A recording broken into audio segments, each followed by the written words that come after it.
Hello students, in this class I will explain the Summer of the Beautiful White Horse written by William Saroyan. This is the first chapter of Snapshot. This story is about two poor Armenian boys who belongs to a tribe whose hallmarks are trust and honesty. यह पूरी कहानी दो गरीब Armenian लड़कों पर आधारित है जो एक ट्राइब से जुड़े हैं और जिनकी पूरी ट्राइब ट्रस्ट और ऑनेस्टी के लिए जानी जाती है। Undoubtedly the story the summer of the beautiful white horse conveys the message of honesty and integrity. यह पूरी कहानी ऑनेस्टी और इंटीग्रिटी, ईमानदारी और एकता का संदेश देती है। The whole story revolves around it, और पूरी कहानी इसी थीम पर आधारित है। The two cousin Aram and Mourad, यहाँ पर दो चचेरे भाइयों की कहानी है। Belong to a Garoghlanian family, जो गरोग्लेनियन फैमिली से बिलोंग करते हैं। They always dreamed of riding a horse, और वो दोनों भाई घुड़सवारी का सपना देखते हैं। Their tribe was known for faithfulness, उनकी पूरी ट्राइब विश्वास के लिए जानी जाती है। Unfortunately it was also poverty stricken, बड़े दुर्भाग्य की बात है कि ये लोग बड़े गरीब होते हैं। However they had never compromised with their honesty, गरीब होने के बावजूद भी ये लोग अपनी ईमानदारी के साथ कभी भी कॉम्प्रोमाइज़ नहीं करते हैं। One day back, there is the good old days when I was 9 and the world was full of every imaginable kind of magnificence. एक दिन पहले ही बड़े अच्छे दिनों में, जब मैं 9 साल का हुआ करता था और यह जो पूरा संसार था इमेजिनेबल काइंड ऑफ मैग्निफिसेंस से भरा हुआ था। जितनी भी सुंदर चीज़ें हम कल्पना में ले सकते हैं उतनी सुंदर चीज़ें इस संसार में थी। And life was still a delightful, जीवन बहुत खुशमय था, बहुत सुखी था। एंड मिस्टीरियस ड्रीम्स, और एक मिस्टीरियस ड्रीम, रहस्यमयी सपना, my cousin Murad who was considered crazy by everybody who knew him except me came to my house. ऐसा लगा कि मैं एक सपना देख रहा हूँ। मुराद, जिसको मेरे अलावा सारे लोग क्रेजी मानते थे, वह मेरे घर में आया at 4 in the morning, morning में 4 o'clock में आया। एंड वोक मी अप, और मुझे जगाया। Tapping on the window of my room, मेरी कमरे की खिड़की को टैप करके। एरम, ही सेड, वह बोला। आई jumped out of bed and looked out of the window, मैं बिस्तर से कूदा और खिड़की से बाहर देखा। आई couldn't believe what I saw, जो मैंने देखा उस पर मैं बिल्कुल भी विश्वास नहीं कर सका। इट वॉजंट मॉर्निंग येट, अभी सुबह नहीं हुई थी, बट इट वॉज समर, गर्मियों के दिन थे। And with day break not many minutes around the corner of the world it was light enough for me to know I wasn't dreaming. सुबह की शुरुआत हो गई थी और मैं साफ देख पा रहा था कि यह मेरा भाई मुराद है, मैं कोई सपना नहीं देख रहा था। माई cousin Murad was sitting on a beautiful white horse, और मेरा भाई मुराद एक सुंदर सफ़ेद घोड़े में बैठा हुआ था। I stuck my head out of the window, मैंने खिड़की से बाहर अपना सिर निकाला। एंड रब्ड माई आइज़, अपनी आँखें मली। Yes, he said in Armenian, Armenian भाषा में वो बोला, हाँ इट्स अ हॉर्स, घोड़ा देखा है उसने। बोला यह घोड़ा है। यू आर नॉट ड्रीमिंग, तुम सपना नहीं देख रहे हो। Make it quick if you want to ride, अगर तुम्हें घुड़सवारी करनी है तो तुम जल्दी से नीचे आ जाओ। मुराद कहीं से घोड़ा लेके आया है और एरम को बुला रहा है, और एरम को लग रहा है कि ये घोड़ा मैं सपने में देख रहा हूँ। इतने में ही मुराद उसको यकीन दिलाता है कि यह कोई सपना नहीं है, यह एक असली में घोड़ा है, अगर उसको घुड़सवारी करनी है तो वो नीचे आ जाए। I knew my cousin Murad enjoyed being alive more than anybody else who had ever fallen into the world by mistake. एरम अपने भाई मुराद के बारे में बोलता है कि मैं अपने भाई मुराद को बहुत अच्छे से जानता था, जो इस संसार की बनी हर चीज़ को एंजॉय करना चाहता था और बड़ी गलती से इस संसार में आ गया था। But this was more than even I could believe. लेकिन आज जो मैं देख रहा था उस पर मुझे विश्वास नहीं हो रहा था। विश्वास न होने का कारण, in the first place my earliest memories had been memories of horse's.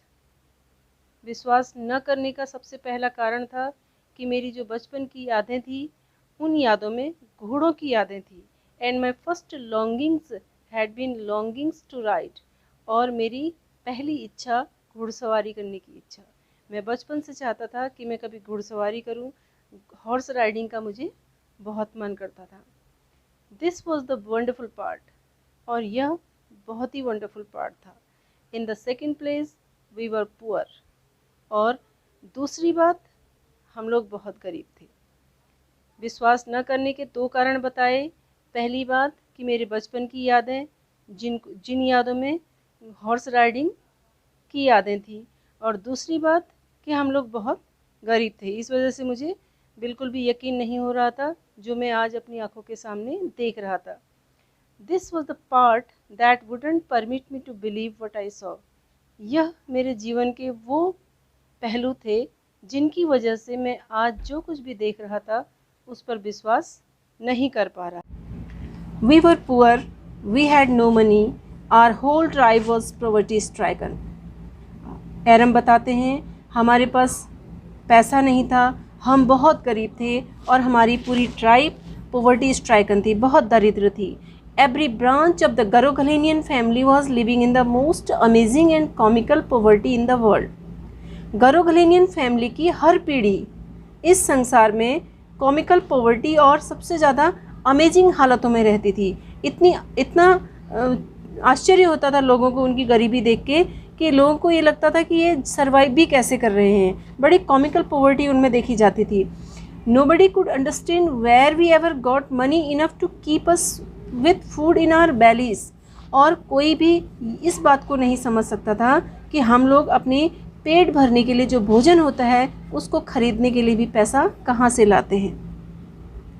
Not even the old man of the family, परिवार के बड़े लोगों को भी ये बात पता नहीं थी। मोस्ट इम्पोर्टेंट ऑफ ऑल, इन सारी बातों में जो सबसे ज़रूरी बात थी वो ये है, though we were famous for our honesty, यद्यपि हम लोग अपनी ईमानदारी के लिए बहुत ज़्यादा प्रसिद्ध थे। We had been famous for our honesty for something like 11 centuries. और हमारी ट्राइब अपनी ऑनेस्टी के लिए लगभग 11 सेंचुरी से थी, मतलब 11 सेंचुरी से हमारी जो पूरी ट्राइब थी वो ऑनेस्टी के लिए जानी जाती थी। इतने सालों में कभी किसी ने डिसऑनेस्टी का कोई भी काम नहीं किया था।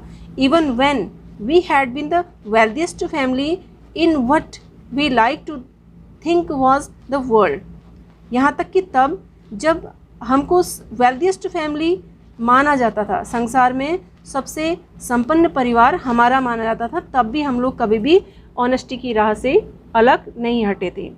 वी वर प्राउड फर्स्ट, हम लोग पहले स्वाभिमानी थे, ऑनेस्ट नेक्स्ट, और उसके बाद हम ईमानदार थे। एंड आफ्टर दैट, और उसके बाद we believed in right and wrong, हम सही और गलत में विश्वास करते थे।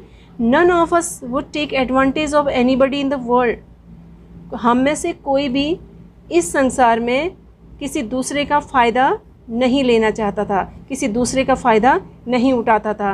लेट अलोन स्टील, चोरी की बात तो छोड़ दीजिए। तो एरम बताते कि हमारी पूरी ट्राइब ईमानदारी के लिए जानी जाती थी, और जब इतनी ईमानदारी के लिए ऑलमोस्ट 11 सेंचुरी से जब हमारा पूरा ट्राइब ईमानदारी के लिए जाना जाता था, तो आज ऐसी कौन सी बात हो गई कि मुराद को घोड़ा लेने के लिए इतने पैसे मुराद के पास कहाँ से आ गया। तो वो यही बातें सोच रहा है कि ये बात सच नहीं हो सकती कि मुराद ने घोड़ा चुराया है। Consequently even though I could see the horse, फिर भी मैं अपने सामने घोड़े को देख सकता था। सो मैग्निफिसेंट, बहुत शानदार घोड़ा था। Even though I could smell it, मैं इसको स्मेल कर सकता था। सो लवली, बहुत प्यारा था। Even though I could hear it breathing, मैं इसको ब्रीथ करते हुए सुन सकता था। So exciting, I couldn't believe the horse had anything to do with my cousin Mourad. मैं विश्वास ही नहीं कर सकता था कि इस घोड़े का मेरे भाई मुराद से कोई भी लेना देना था, और विद मी, या फिर मुझसे, और with any one of our members of our family, या फिर हमारे परिवार के किसी भी सदस्य से इस घोड़े का कोई भी लेना देना नहीं था। अस्लीप और अवेक, सोए में या जागे में, इस घोड़े को बिल्कुल भी हमसे, हमारे परिवार से, परिवार के सदस्यों से कोई कहीं दूर दूर तक नाता नहीं था। मतलब यह घोड़ा हमारा नहीं था। Because I knew my cousin Murad couldn't have bought the horse, क्योंकि मैं ये बात जानता था कि मेरा भाई मुराद घोड़े को नहीं खरीद सकता था। And if he couldn't have bought it, अगर उसने घोड़ा नहीं खरीदा, अगर वह घोड़ा नहीं खरीद सकता था, he must have stolen it, तो अवश्य ही उसने इसको चुराया होगा। And I refuse to believe he had stolen it, और मेरे परिवार की परंपराएं जिनके बारे में मैं जानता था, उनकी वजह से मैं यह बात स्वीकार नहीं कर पा रहा था कि उसने यह घोड़ा चुराया था। मुझे यकीन नहीं हो रहा था कि मेरे भाई मुराद ने घोड़ा चुराया है। Well, it seemed to me stealing a horse for a ride was not the same thing as stealing something else. एरम खुद ही जवाब दे रहा है, बोलता है कि मुझे ऐसा लगता है कि घोड़े को चुराना वैसी चोरी नहीं है जैसा कोई दूसरी चीज़ चुराने में है, जैसे कि पैसा चुराना। For all I knew may be it wasn't stealing at all, जितना मैं जानता था यह बिल्कुल भी स्टीलिंग नहीं थी। If you were crazy about horses the way my cousin Mourad and I were, अगर आप लोग भी मेरे भाई और मेरी तरह घोड़े को लेके पागल हैं, घोड़े को लेके क्रेजी हैं, इट वॉजंट स्टीलिंग, तो बिल्कुल भी ऐसी चोरी नहीं थी। It wouldn't become stealing until we offer to sell the horse, यह चोरी तब तक चोरी नहीं मानी जाएगी जब तक हम इस घोड़े को बेच नहीं देते। Which of course I knew we would never do, जो निसंदेह मैं जानता था कि हम लोग कभी नहीं करेंगे, हम लोग कभी भी इस घोड़े को नहीं बेचेंगे। Let me put on some clothes I said, मैंने बोला अरे मुझे थोड़ा कपड़े तो पहनने दो।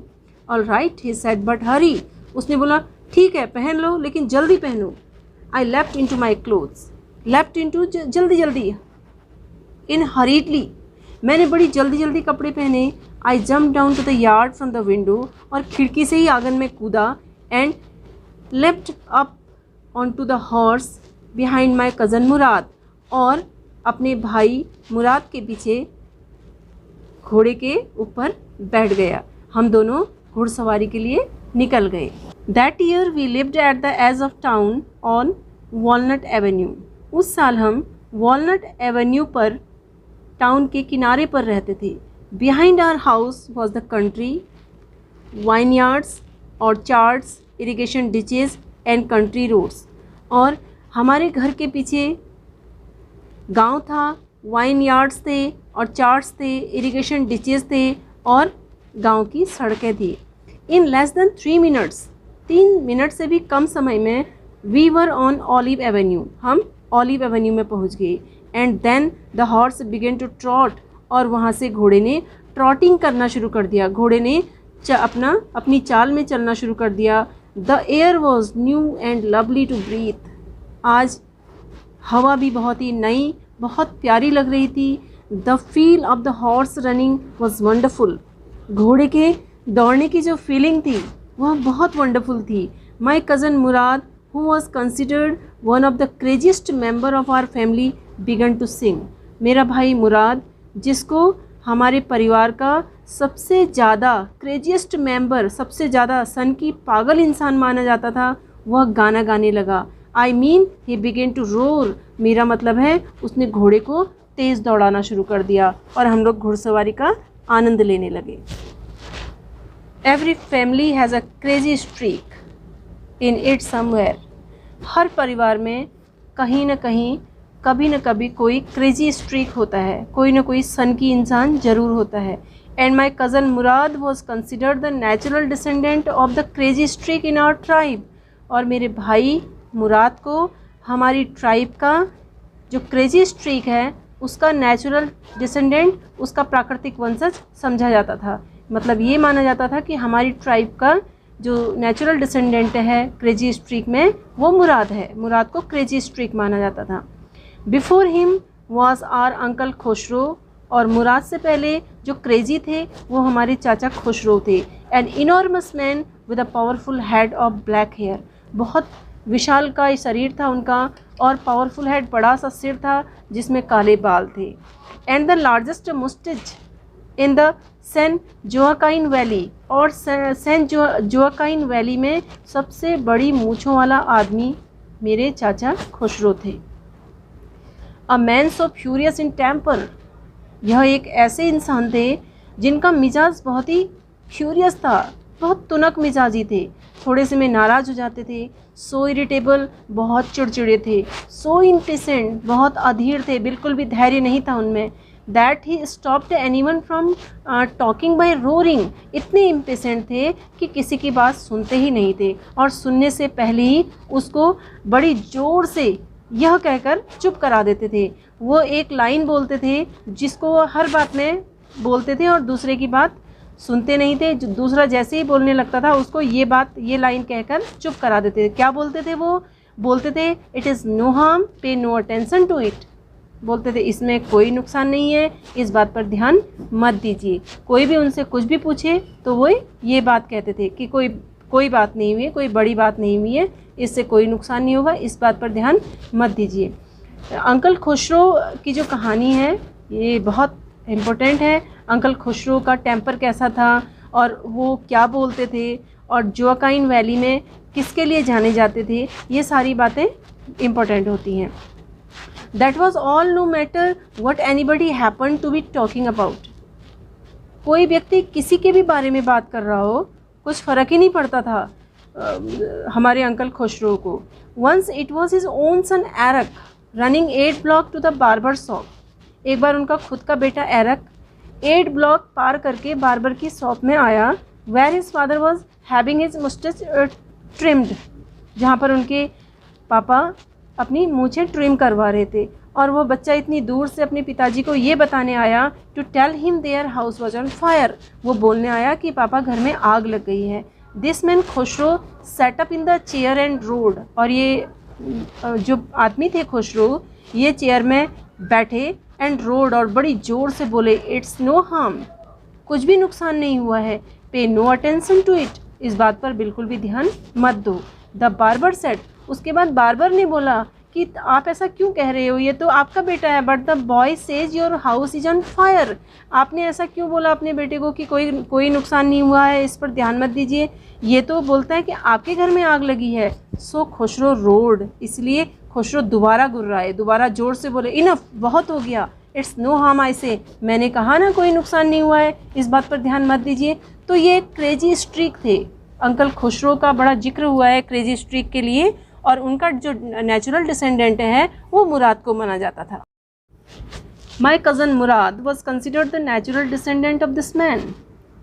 ये जो अंकल खुसरो थे इनका नेचुरल डिसेंडेंट मेरे भाई मुराद को माना जाता था। इतने क्रेजी थे ये। उसके बाद जो दूसरा क्रेजी था वो मेरा भाई मुराद था। Although Murad's father was Zorab, यद्यपि मुराद के पापा तो जोराब थे, who was practical and nothing else, जो बहुत ज़्यादा प्रैक्टिकल थे। That's how it was in tribe, हमारे ट्राइब में ऐसा ही होता था। A man could be the father of his sons flesh, एक व्यक्ति अपने पुत्र का केवल रक्त संबंध का पिता होता था, but that did not mean that he was also the father of his spirit. इसका ये बिल्कुल मतलब नहीं था कि वह अपने पुत्र का स्पिरिट भी लेता था, मीन्स अपने बेटे को अपनी स्पिरिट भी देता था। जैसे पिता होते थे वैसे पुत्र का होना बिल्कुल भी ज़रूरी नहीं था। केवल रक्त संबंध से वो पिता हो सकता था, लेकिन स्पिरिट से वो उसका पिता नहीं भी हो सकता था। ये ज़रूरी नहीं था कि जैसा पिता हो वैसा ही पुत्र भी हो। The distribution of the various kinds of spirit of our tribe had been from the beginning capricious and vagrant. जो हमारे ट्राइब में distribution of various kind of spirit, अलग अलग तरीके की भावनाओं का जो डिस्ट्रीब्यूशन था वो हमेशा से शुरुआत से ही बड़ा कैप्रिसियस और बड़ा वैग्रेंट था। कैप्रिसियस मीन्स बहुत ही मनमौजी अस्थिर टाइप का, कि अभी आज कुछ अलग चल रहा है और आने वाले टाइम में कुछ अलग चले। वैग्रेंट मीन्स घुमक्कड़, बड़े घुमक्कड़ी और बड़े कैप्रिसियस मनमौजी अस्थिर तरीके की हमारी distribution of various kind of spirit हमारी ट्राइब में होता रहता था। We rode and my cousin Mourad Singh, हम लोग घुड़सवारी कर रहे थे और मेरा भाई गा रहा था। For all anybody knew we were still in the old country, जितने लोग भी हमको जानते थे हम अभी भी उसी पुराने गांव में रह रहे थे। Where at least according to some of our neighbours, हमारे कुछ पड़ोसियों के अनुसार वी बिलोंग्ड, हम उसी गांव में अभी तक थे। We let the horse run as long as it felt like running, अब हमने घोड़े को वहाँ तक दौड़ने दिया जहाँ तक घोड़ा दौड़ना चाहता था, हमने उसको रोका नहीं। At last my cousin Murad said get down I want to ride alone, अंत में मेरा भाई बोला अब नीचे उतर जाओ, मुझे अकेले घुड़सवारी करना है। Will you let me ride alone I asked, मैंने पूछा क्या तुम अपनी बात मुझे भी अकेले घुड़सवारी करने दोगे। That is up to the horse my cousin said get down, उसने बोला ये तो घोड़े के ऊपर है कि वो तुमको अपने ऊपर अकेले घुड़सवारी करने देगा या नहीं करने देगा, अभी तो नीचे उतर जाओ। The horse will let me ride I said, मैंने बोला क्यों नहीं, घोड़ा मुझे भी अकेले घुड़सवारी करने देगा। We shall C he said, चलो देख लेंगे। Don't forget that I have a way with a horse, ये मत भूलना कि मैं घोड़ों को टैकल करना जानता हूँ, घोड़े के साथ कैसे बिहेव करना है यह मुझे अच्छे से आता है। Well I said any way you have with a horse I have also, कुछ भी हो अगर तुम घोड़े को टैकल करना जानते हो तो मैं भी घोड़े को टैकल करना जानता हूँ। For the sake of your safety he said, उसने बोला तुम्हारी सुरक्षा के खातिर मैं बोल रहा हूँ। Let us hope so get down, अभी नीचे उतर जाओ, देखते हैं क्या होता है। ऑल राइट आई सेड, मैंने बोला ठीक है, but remember you have got to let me try to ride alone, लेकिन याद रखना कि तुम मुझे भी एक बार अकेले घुड़सवारी करने का मौका दोगे। So dear students, this is all for this part. The rest of the text you will read in the next video. Till then, take care.